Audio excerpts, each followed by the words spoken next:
On this week, City Guide 911 FM. City Guide 911 FM.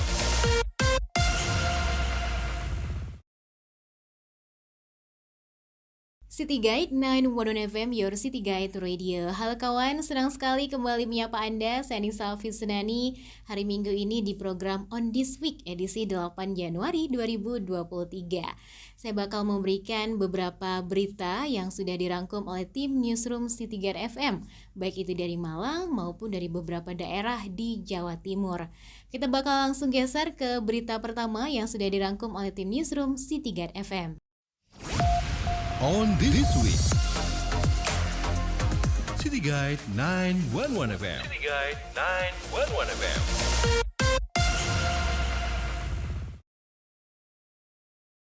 Partisipasi perempuan dalam PPK Kota Malang masih di bawah 30%. Partisipasi perempuan di PPK Kota Malang belum memenuhi target. Dalam pelantikan panitia pemilihan kecamatan atau PPK saat pengambilan sumpah dan janji Rabu yang lalu digelar oleh Komisi Pemilihan Umum Daerah atau KPUD Kota Malang, ternyata partisipasi dari perempuan belum sesuai dengan target. Ketua KPUD Kota Malang Amina Asmining Tias mengakui hal itu meski komposisi hanya 30%. Sementara yang diambil sumpahnya hanya 25 orang PPK saja. Amina menjelaskan 25 anggota PPK nantinya akan mengikuti bimbingan teknis atau BIMTEK secara berkelanjutan disertai pengayaan materi penguasaan pelaksanaan tahapan pemilu. Kabar selanjutnya, kawan, manjakan wisatawan, Pemkot Malang tambah unit bus Malang City Tour atau Macito. Wali Kota Malang Sutiaji meresmikan 2 unit baru bus Macito Sabtu lalu dengan tujuan untuk memanjakan masyarakat dan wisatawan yang ingin berkeliling di Kota Malang. Kata Sutiaji, bus Macito yang baru punya desain yang umum dan sama dengan pendahulunya. Tapi untuk yang sekarang punya corak dan warna yang berbeda, jadi masyarakat bisa mencoba pengalaman naik beragam Macito. Selain itu, bus Macito yang baru juga dilengkapi dengan tangga hidrolik, jadi bisa memudahkan penyandang disabilitas. Hal ini dilakukan untuk mewujudkan Kota Malang semakin inklusif. Masih di Kota Malang, kawan, angka pernikahan dini di Kota Malang masih tinggi. Angka pernikahan dini Kota Malang masih tinggi. Berdasarkan data Kemenak Kota Malang di tahun 2022, ada 132 anak-anak yang menikah di bawah umur, walaupun kalau dibandingkan tahun 2021, angka ini turun dari 178 kasus. Melansir Radar Malang, Kasih Bimas Islam Kantor Kemenak Kota Malang Ahmad Samton Masduki menyampaikan mayoritas pelaku pernikahan dini adalah perempuan. Dari 132 angka pernikahan dini, 107 diantaranya perempuan dan sisanya 25 orang laki-laki. Kata Mas Diku, tingginya pernikahan dini disebabkan beberapa faktor, termasuk faktor ekonomi, di mana masih banyak orang tua yang menganggap pernikahan salah satu jalan terbebas dari tanggungan biaya hidup.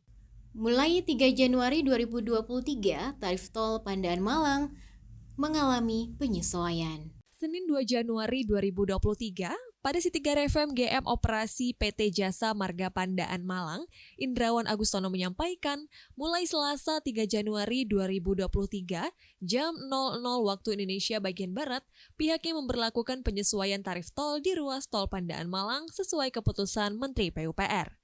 Kata Indrawan, untuk golongan 1 tarifnya naik jadi Rp35.000 dari sebelumnya Rp34.000. Dan untuk golongan 2 dan 3 naik jadi Rp1.500 dan golongan 4 dan 5 naik Rp2.000.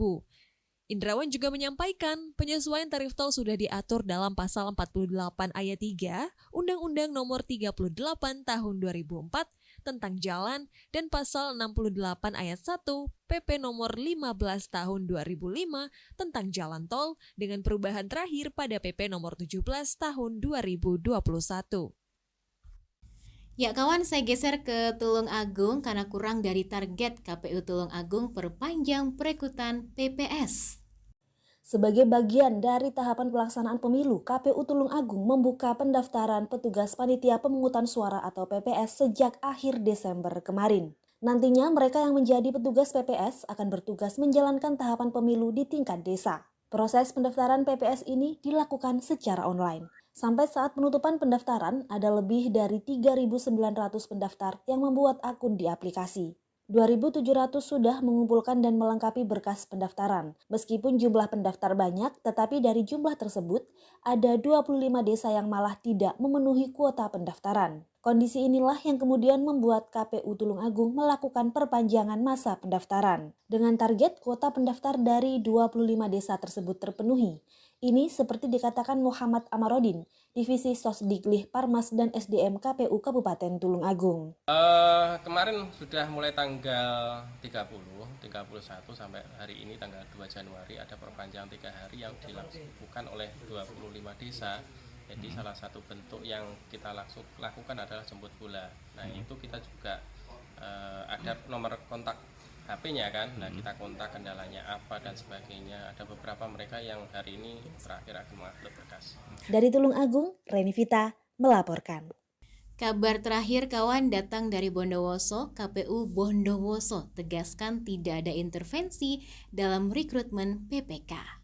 Pelantikan anggota Panitia Pemilihan Kecamatan atau PPK untuk pemilu 2024 digelar serentak di seluruh Indonesia termasuk Bondowoso pada 4 Januari 2023. Ada 115 anggota PPK dari 23 kecamatan yang dilantik KPU Bondowoso sesuai dengan tahapan yang diatur dalam PKPU nomor 8 tahun 2022 tentang rekrutmen badan ad hoc. Sunfi Fahlawati, Komisioner KPU Bondowoso, Divisi Sosialisasi Pendidikan Pemilih, Partisipasi Masyarakat dan Sumber Daya Manusia mengatakan, pasca dilantik, anggota PPK akan menerima orientasi tugas atau bimbingan teknis sesuai dengan tupoksi masing-masing. Selanjutnya, mereka akan diberikan kewenangan penuh untuk menentukan divisi dan ketua PPK. Sunfi menegaskan tidak ada intervensi dari Komisioner KPU terhadap anggota PPK dalam menentukan divisi dan ketua PPK. PPK ya pelantikan hari ini adalah puncak. Nanti malam teman-teman PPK itu